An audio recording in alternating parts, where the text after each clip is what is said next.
हाथरस में पर्दा है पर्दा। ऐसा हम इसलिए कह रहे हैं क्योंकि हाथरस में कुछ छुपाने की क्या कोशिश की जा रही है। हाथरस में मीडिया से क्यों डरा हुआ है पुलिस प्रशासन। हाथरस से लगातार ऐसी तस्वीरें आ रही जिससे ऐसा संदेह हो रहा है कि कुछ छुपाने की कोशिश लगातार हो रही है।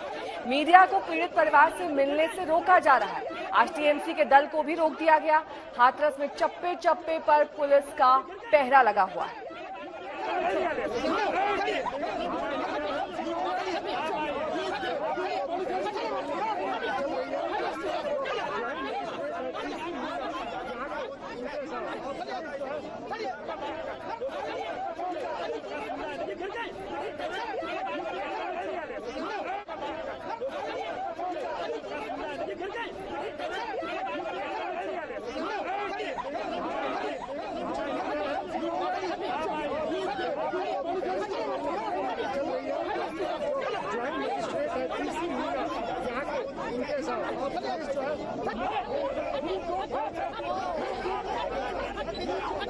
टीएमसी के नेता आमादा थे कि वो पीड़िता के परिवार से मिलना चाहते हैं, उनसे बातचीत करना चाहते हैं, उनकी आप बीती जाना चाहते हैं, लेकिन ऐसा वो कर नहीं सके क्योंकि इस गांव में इस वक्त पुलिस प्रशासन का सख्त पहरा है।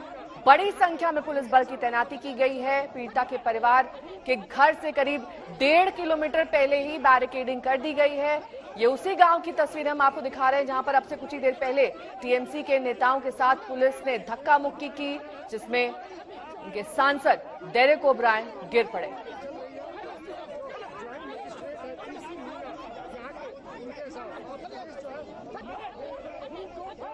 गांव में नो एंट्री कर दी गई है, ना मीडिया को अंदर जाने दिया जा रहा है, ना नेताओं को।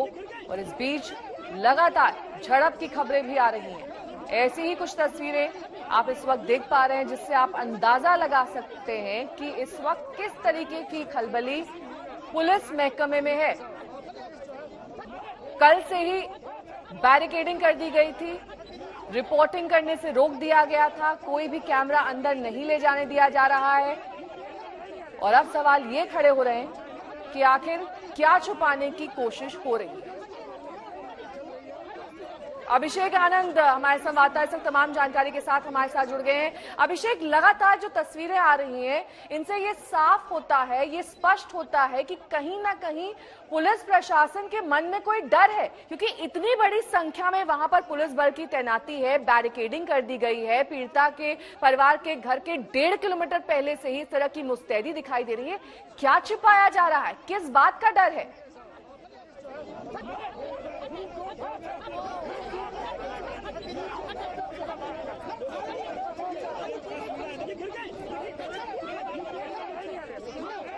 चित्रा, आपने मेरा सवाल सुना होगा, जो अभिषेक से मैंने सवाल किया था वही सवाल मैं आपसे करती हूँ। क्या छुपाया जा रहा है, किस बात का डर इस वक्त पुलिस महकमे में है?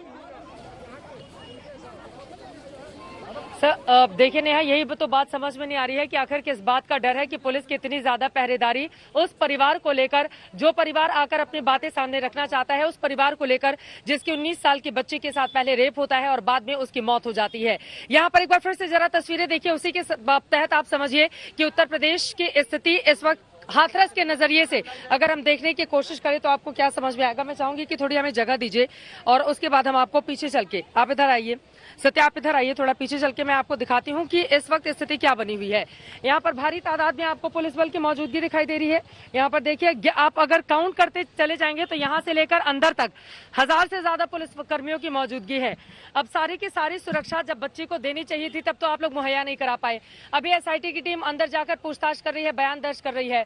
वो कौन सी बात है जो सामने नहीं आ जाए, इस डर के नाते इतनी पुलिस की पहरेदारी यहाँ पर की गई है। और यहाँ के जिस मीणा का नाम सामने आ रहा है, जो कि ज्वाइंट मजिस्ट्रेट है, वो एक जिस तरह की उसकी बदसलूकी है वो तो लगातार, क्योंकि टीएमसी की जो सांसद है बार बार उसका नाम ले रही हैं, उसने उनको धकेल दिया, जो आरोप लगाया जा रहा है टीएमसी के सांसदों की ओर से लगातार। मुझे लगता है कि वो इंटरव्यू भी हमारे दर्शकों को जरूर देखना चाहिए जो मैंने उनसे बातचीत की है।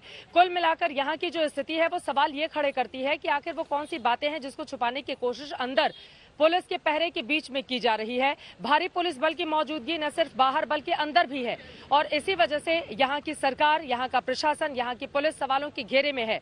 मीडिया कर्मियों से भी बदसलूकी की जा रही है। मीडिया के कैमरों से किस बात का डर है कि उनको इतना दूर रखा गया है, किस बात का डर है कि अगर परिवार वो वाल्मीकि समुदाय से आने वाला गरीब परिवार है, वो लोग बहुत मुश्किल से अपनी बात तो पहुंचा पाते हैं।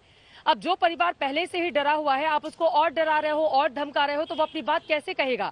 और अगर आज की तारीख में एसआईटी, देखिए ये साफ बात है, अगर आज की तारीख में एसआईटी उनके बयान तमाम दर्ज करवा भी लेती है, कल को वो परिवार अगर ये कहे कि हमको डरा धमका कर इन लोगों ने मेरा बयान दर्ज कराया, तो आप क्या करेंगी। बहुत सारे ऐसे सवाल हैं। मुझे लगता है कि हर एक जांच में एक पारदर्शिता होनी चाहिए, एक ट्रांसपेरेंसी होनी चाहिए, जिसकी कमी पूरी तरह से यहाँ पर देखने को मिल रही है। और उसका ख्याल मुझे लगता है कि कम से कम शासन को, प्रशासन को, सरकार को रखना चाहिए, क्योंकि पलट कर आपसे ये सवाल पूछा जाएगा कि अंदर पीड़िता के घर वाले फोन कर करके बार बार बाहर ये कह रहे हैं कि हमें बंधक बना लिया गया है। बंधक जैसे शब्दों का इस्तेमाल अगर पीड़ित परिवार करे तो फिर आपने उनको बंधक क्यों बनाकर रखा है, इसका जवाब तो आपको देना ही चाहिए। लोग बहुत ज्यादा गुस्से में हैं। महिलाओं के खिलाफ अपराध बढ़ता हुआ चला जा रहा है। अपराध पर लगाम इन पुलिस वालों को तो कम से कम महिलाओं की सुरक्षा में तैनात होना चाहिए।